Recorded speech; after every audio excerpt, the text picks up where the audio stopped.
spiritualité 1 heure le matin ou le soir sur mon tapis de yoga ou quand je vais méditer ou quand j'écoute des mantras ou je ne sais quoi. C'est plutôt de faire de sa vie, en tout cas c'est comme ça que moi je le perçois et je le vis, c'est de faire de ma vie une expérience spirituelle. Ça veut dire ça veut dire plein de choses. Après, ça se définit comme, en fait, la première chose qui me vient, c'est la plus simple, mais d'aimer profondément la vie, tu vois, Mmh. dans toutes ses facettes. Et c'est vraiment cette idée, oui, spiritualité, pour moi, c'est très en lien avec l'amour de soi, mais du coup, l'amour de soi dans toutes nos parts, tu vois. Donc, des fois, on dit on est des êtres spirituels qui vivent une expérience terrestre, et ça, j'y crois énormément.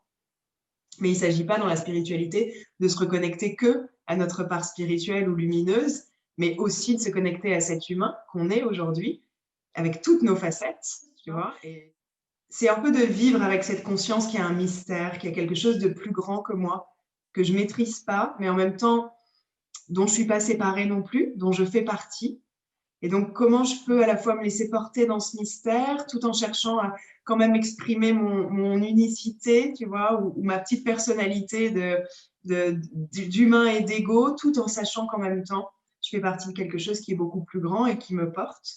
Donc moi, j'ai une grande, grande, grande foi dans la vie. Et ma vie me l'a montré, qu'à chaque fois que j'ai suivi mes élans, que j'ai suivi mon cœur, ben, en fait, j'ai fait de ma vie une aventure avec tellement de chapitres différents, tu vois, que ce soit en amour.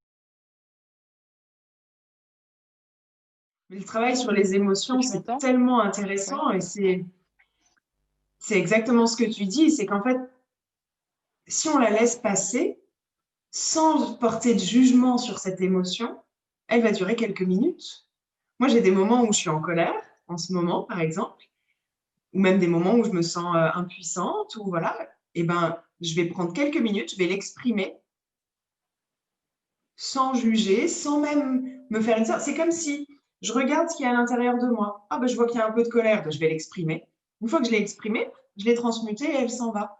Si je reste dans cet état d'impuissance, de tristesse ou autre, c'est probablement parce qu'en fait, c'est dans le passé que j'ai gardé cette émotion en moi, donc elle est encore dans mon système. Et du coup, elle continue à recréer ces expériences en permanence et en permanence. C'est pour ça que, effectivement, le travail sur soi est hyper important, de retourner, relâcher en fait tout ce qu'on continue à maintenir à l'intérieur de nous. Et c'est aussi avoir conscience que justement, je ne suis pas, comme tu l'as dit, je ne suis pas mes pensées, je ne suis pas mes émotions. Mmh. Je suis en fait l'observateur de tout ce qui est à l'intérieur de moi. Et voilà, comment j'avance avec ça joyeusement, sans m'identifier à l'une ou à l'autre, quoi.